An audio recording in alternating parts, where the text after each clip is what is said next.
কোটা বিরোধী আন্দোলনের স্ফুলিঙ্গ ছড়িয়ে পড়ে সব পাবলিক বিশ্ববিদ্যালয়গুলোতে।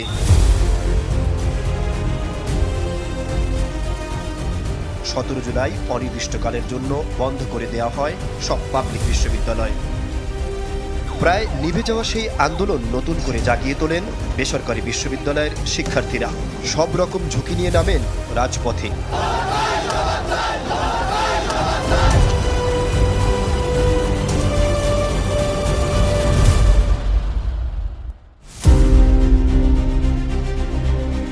প্রাইভেট ইউনিভার্সিটির শিক্ষার্থীরা তারা শুধু নিজের স্বার্থেই এই আন্দোলনে অংশগ্রহণ করে নাই, বরং বৈষম্যমুক্ত ন্যায়ভিত্তিক বাংলাদেশ গড়ার স্বপ্নকে তারা ধারণ করে তারা এই জুলাই আন্দোলনে অংশগ্রহণ করেছিল। বাংলাদেশের যে কোনো ন্যায্য আন্দোলনে প্রাইভেট ইউনিভার্সিটির শিক্ষার্থীদের দায়িত্বশীল ভূমিকা রাখা প্রয়োজন। প্রাইভেট ইউনিভার্সিটির শিক্ষার্থীরা সাহস, ত্যাগ ও ঐক্যের বন্ধনের মাধ্যমে তারা এই আন্দোলনে অংশগ্রহণ করেছে।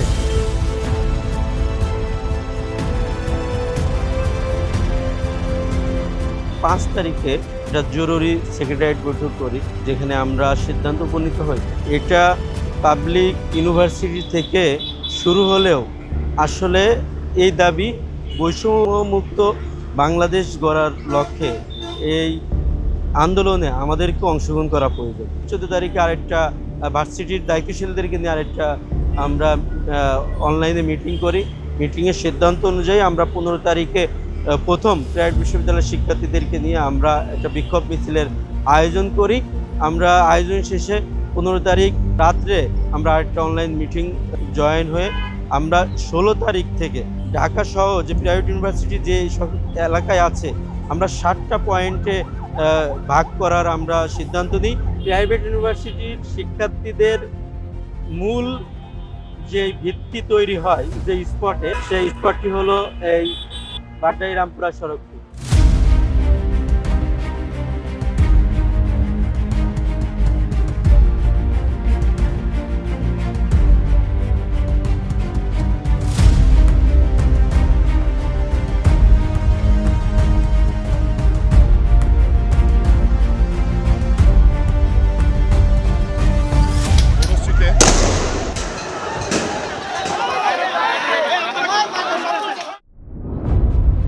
একদিন আমি তাদেরকে দায়িত্ব দিয়েছিলাম যে আজকে পুরো প্রাইভেট যত ইউনিভার্সিটি আছে তাদের সাথে মত বিনিময় করতে হবে, তারা সাধারণ ছাত্ররা কি চায়।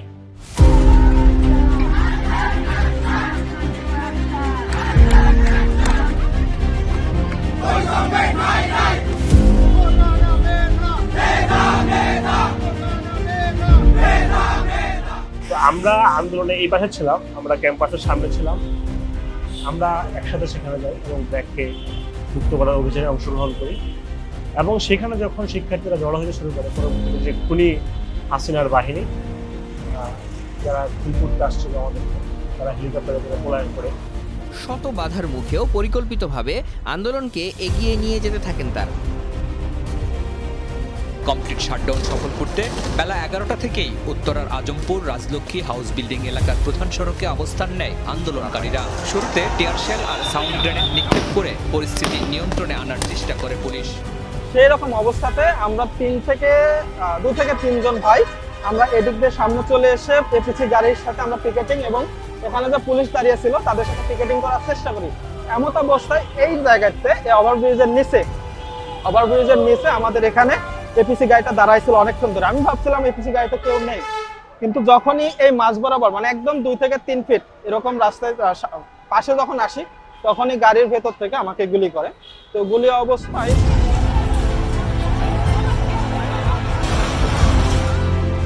প্রেক্ষিতে যখন অবস্থা খারাপ থাকে এবং আরেকটা হাসপাতালে আমাকে নিয়ে যাওয়া হয়, কিন্তু ওখানে আমাকে এই আওয়ামী লীগের ভয়ে আমাকে ওখানে চিকিৎসা দিতে পারে না। পরবর্তীতে আমার কিছু আপনার শুভাকাঙ্ক্ষী ভাইয়েরা অ্যাম্বুলেন্স ঠিক করার মাধ্যমে আমাকে মিরপুরের একটি বেসরকারি হাসপাতালে স্থানান্তর করে এবং এখানে অপারেশন করা হয়।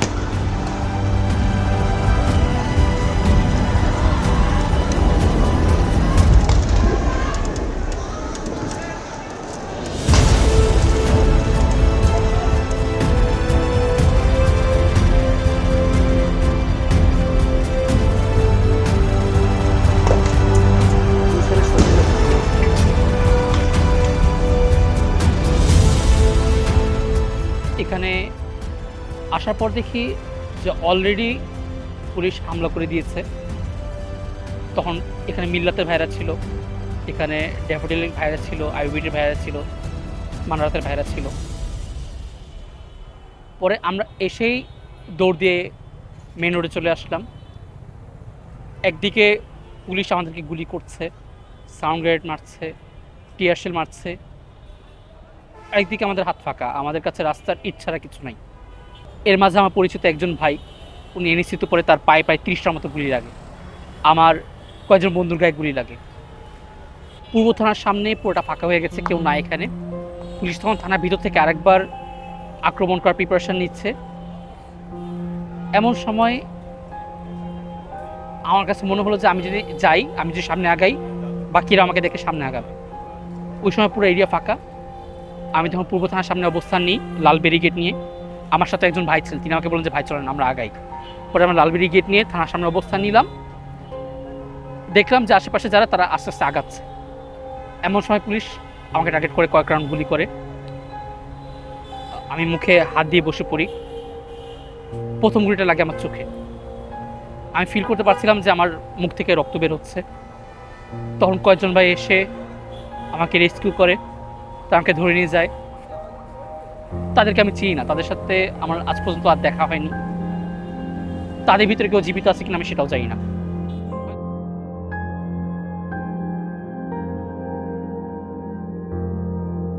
আমি যখন কুয়েত মৈত্রী হসপিটালে পৌঁছাই 18 জুলাই বিকালে, ওই হসপিটালে একাধিক মরদেহ পড়েছিল। এর মধ্যে আমার সরাসরি ছাত্র শহীদ আসিফকে আমি আইডেন্টিফাই করতে পারি, এবং সেখানে দিনমজুর, রিক্সাওয়ালা এবং অন্যান্য বিশ্ববিদ্যালয়ের ছাত্রদের লাশও আমি দেখেছিলাম। তো সেই মুহূর্তে শহীদ আসিফের জানাজা যখন আমরা প্রস্তুতি ওই হসপিটালের সামনে নিই, ঠিক জানাজা চলার অবস্থায়ও তৎকালীন রাজনৈতিক সন্ত্রাসীরা আমাদের জানাজার অবস্থায় হামলা করেছে। তা হামলা শেষে যখন আসিফকে আমরা তার গ্রামের বাড়িতে পৌঁছে দেওয়ার চেষ্টা করি, ঠিক সেই সময় দেখি তার বুকের উপরে মোর দ্যান 100 ক্ষত বিক্ষত বুলেটের দাগ। অর্থাৎ ওখান থেকে মনে হয়েছিল যে শহীদ আসিফের বুকে 100টি বুলেট আসার পরেও সে পিছুপা হয়নি। জুলাই রেভলিউশনকে সাকসেস করবার জন্য সে তার বুলেট 100-র উপরে গ্রহণ করেছে, কিন্তু পিঠে কোনো বুলেট লাগেনি। অর্থাৎ প্রাইভেট বিশ্ববিদ্যালয়ের ছাত্রদের মধ্যে যে স্পিরিট, এই স্পিরিটটাই এই সরকারকে যেতে বাধ্য করেছে।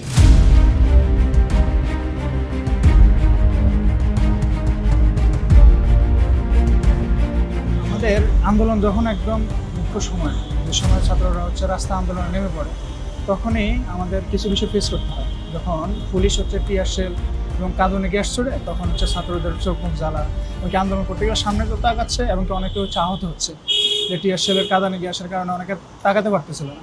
তখন আমরা চিন্তা ভাবনা করলাম যে আমাদের কিছু লজিস্টিক বা বিভিন্ন জিনিসপত্র দরকার। আর তখন ছিল তীব্র গরম, জুলাই মাসে, তখন তীব্র গরম থাকার কারণে মানুষজন আন্দোলন করার সময়, ছাত্ররা আন্দোলন করতে করতে একসময় হাঁপিয়ে যায়। তো তখন আমরা কিছু বিষয় ফেস করি যে তাদের পানি দরকার, খাওয়ার স্যালাইন দরকার, এমনকি তাদের জন্য ওই যে আমাদের আহত হওয়ার পরে টুথপেস্ট থেকে শুরু করে আহত হওয়ার পরে যে বিষয়গুলো স্যাভলন, তারপর ওয়ান টাইম যে বিষয়গুলো দরকার, সেগুলো আমরা সরবরাহ করার জন্য চেষ্টা করি। প্রাইভেটের দায়িত্বশীলদের তত্ত্বাবধান এবং তাদের ভূমিকায় প্রাইভেটের পুরো ঢাকার ছাত্ররা মাঠে নামে, এবং আমি নিজে দেখেছি যে প্রাইভেটের ভাইদেরকে পাশ থেকে শহীদ হয়ে যাওয়া আমি দেখেছি। আবার এরকমও দেখেছি যে তার হাতে এক খুবই সাধারণ একজন স্টুডেন্ট, তিনি ছাত্র শিবির করে কিনা, ছাত্র শিবির সম্পর্কে তার কোনো আইডিয়া আছে কিনা, কিন্তু ছাত্র শিবিরের দায়িত্বশীলদের আহ্বানে সে মাঠে চলে আসছেন।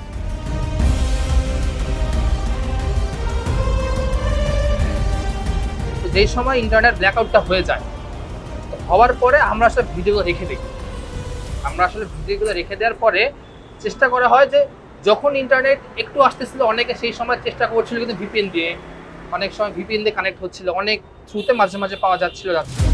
ঠিক সেই মুহূর্তে আমরা চেষ্টা করি সেই সময় ভিডিও, ছবি, ফুটেজ, বিভিন্ন ডকুমেন্টস আমাদের আন্তর্জাতিক যে যোগাযোগগুলো আছে, আমাদের যে চ্যানেলগুলো আছে, আমাদের মাধ্যমগুলোতে আমরা পৌঁছানোর চেষ্টা করার পরে আমরা সেখানে বিভিন্ন মানবাধিকার লেখালেখি শুরু করে, বিভিন্ন ইন্টারন্যাশনাল মিডিয়া তারা মানে দৃষ্টি আকর্ষণ করার চেষ্টা করে যা আসলে বাংলাদেশের ঘটনাগুলো কী ঘটতেছে, তা বিভিন্ন জায়গায় লেখালেখি শুরু হয়। কারণ আমরা বাংলাদেশে তখন চাইলেও পারতেছি না কিছু করতে, কারণ ইন্টারনেট মোটামুটি শাটডাউন। তো সেই সময় আসলে আমরা প্রাইভেট ইউনিভার্সিটির স্টুডেন্ট প্ল্যান করলাম, পাশাপাশি আমরা সেন্ট্রালের সাথে যোগাযোগ করলাম। সেন্ট্রাল বিভিন্ন থ্রুতে আমরা ভিডিওগুলো পাঠালাম, পেন ড্রাইভ থেকে শুরু করে বিভিন্ন থ্রুতে, তারপর ছবিটাই পাঠালাম। তো তারা বিভিন্ন থ্রুতে তারা চেষ্টা করছিল যে আসলে এটা কিভাবে ছড়ায় দেওয়া যায়।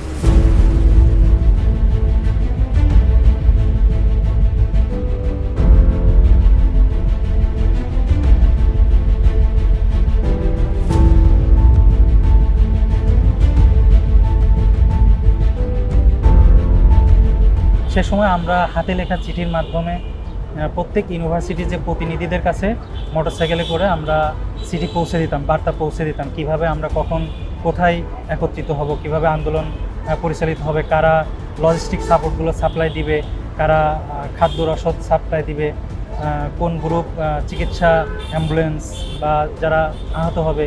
আমাদের যে পয়েন্টগুলো ছিল সিলেক্ট করা, সেই পয়েন্টগুলোতে আমরা কমিটি গঠন করি, গ্রুপ গঠন করি। এই গ্রুপগুলো মূলত এই আন্দোলনের সকল রসদগুলো সাপ্লাই দেয়। আর সাধারণ শিক্ষার্থীদেরকে যারা নেতৃত্ব দিচ্ছিল তাদের কাছে আমরা হাতে লিখে পাঠাতাম। আবার কিছু ক্ষেত্রে সিমের যে SMS, এই SMS-এর মাধ্যমে, মোবাইল ফোনের SMS-এর মাধ্যমে আমরা তাদের কাছে বার্তাগুলো পাঠাতাম। এরপরে আমরা এই আন্দোলনকে আরও সংঘবদ্ধ করার জন্য আমরা বৈষম্যবিরোধী ছাত্র আন্দোলনের একটা কমিটি গঠন করি, প্রত্যেক ইউনিভার্সিটি ভিত্তিক এবং সম্মিলিত প্রাইভেট ইউনিভার্সিটির একটা কমিটি গঠন হয়। এই কমিটিগুলো আমরা প্রত্যেক ইউনিভার্সিটির সাধারণ শিক্ষার্থী, মেল ফিমেল সবাইকে একত্রিত রেখে যারা ময়দানে সক্রিয় আছে, সামনের সারিতে ভূমিকা রাখছে, তাদের সাথে যোগাযোগ করে বা তাদের অন্যান্য প্রতিনিধিদের মাধ্যমে যোগাযোগ করে তাদের তথ্য নিয়ে আমরা কেন্দ্র বৈষম্য বিরোধী ছাত্র আন্দোলন যারা ছিল তাদের কাছে আমরা এই তালিকাগুলো পাঠাই।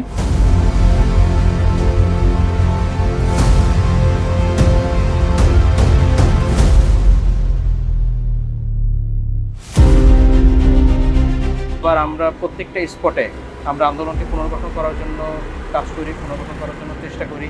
তখনকার যারা শিক্ষার্থীরা যারা ছিল, যারা রাজপথে আন্দোলন করেছিল, তাদের সাথে আলোচনার মাধ্যমে আমরা আবার আন্দোলনকে পুনর্জীবন দেওয়ার জন্য আমরা আমাদের অ্যাক্টিভিটিগুলো শুরু করি। পাশাপাশি এই যে আমাদের যে সকল ভাইরা শাহাদাত বরণ করলো, যারা আহত হলো, তাদের যে ছবি ডকুমেন্টগুলো ছিল, এগুলো আমরা মানুষের জন্য আমরা পাবলিশ করা শুরু করি। এবং এর মাধ্যমে হচ্ছে শিক্ষার্থীরা একটা স্পিরিট খুঁজে পায় যে যারা আমাদের ভাইদেরকে শহীদ করলো, যারা আমাদের শিক্ষার্থীদেরকে আহত করলো, যাদের রক্তের বিনিময়ে আমরা এই পর্যন্ত এসেছি, সুতরাং যারা এই হত্যাকাণ্ড ঘটিয়েছে তাদের পতন না হওয়া পর্যন্ত আমরা থামবো না। এই একটা স্পিরিটই হচ্ছে আমাদের জুলাই আন্দোলনকে শেষ পর্যন্ত নিয়ে যাওয়ার জন্য আমাদের একটা অন্যতম একটা অনুঘটক হিসেবে কাজ করেছিল। এই যে আমাদের ভাইদের যে আত্মত্যাগ, যে শহীদদের আত্মত্যাগ এবং আমাদের যারা আহত হয়েছিল তারা যে আত্মত্যাগ করেছিল, আমাদের অসংখ্য ভাইরা পঙ্গু হয়েছিল, তাদের পঙ্গুত্বের বিনিময়ে, তাদের রক্তের বিনিময়ে আমরা এই জুলাই আন্দোলনকে বাস্তবায়ন করতে আমরা সফল হই।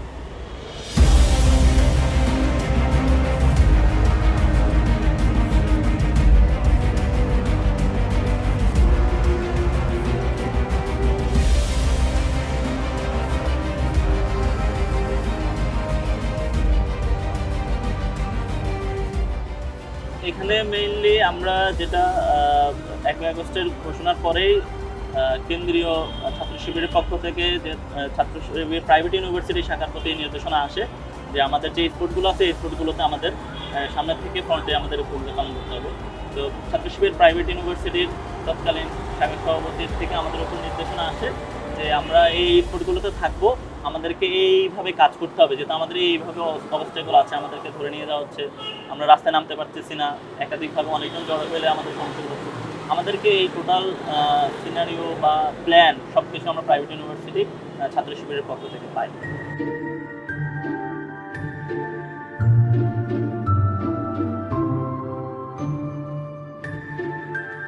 সমন্বয়ক আব্দুল হান্নান মাসুদ এবং আরেকজন তারা এখানে এসে আটকা পড়ার পরে এখানে আমরা আমাদের অ্যাম্বুলেন্স সার্ভিসের মাধ্যমে তাদেরকে ডাক্তারের অ্যাপ্রন সেখানে পড়ায়, সেখান থেকে নিয়ে যাওয়ার ব্যবস্থা করা হয়।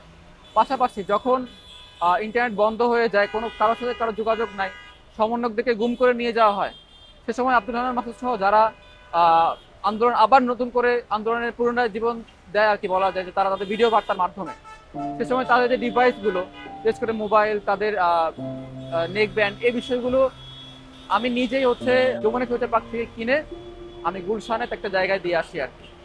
এভাবে সে সময় আমরা আমাদের আন্দোলনটা কন্টিনিউ করেছিলাম।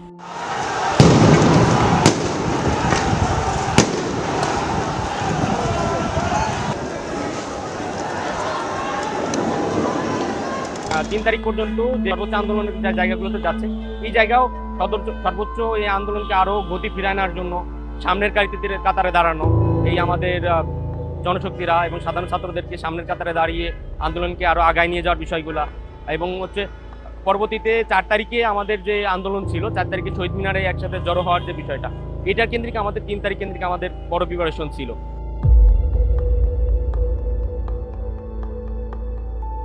এবং 5 তারিখের কথা যদি বলি, 5 তারিখেও তারা সকালে আমাদের সাথে যোগাযোগ করে। আমাদের এখানে যখন আমরা প্রায় 15-16 জন আহত হয়, তাদের মধ্যেও তাদের 1-2 জন ছিল, এবং তারা আমাদের সাথে কন্টিনিউয়াস যোগাযোগের মধ্যে ছিল, এবং ফিজিক্যালি তাদের প্রতিনিধিত্ব আমাদের সাথে আন্দোলনে ছিল, এবং সকল কিছু প্রোভাইডের ক্ষেত্রেও আমি তাদেরকে কখনো কার্পণ্য করতে দেখিনি, বরঞ্চ আন্তরিকতার সাথে সবসময় তারা তাদের জায়গা থেকে সহযোগিতা করে গিয়েছে।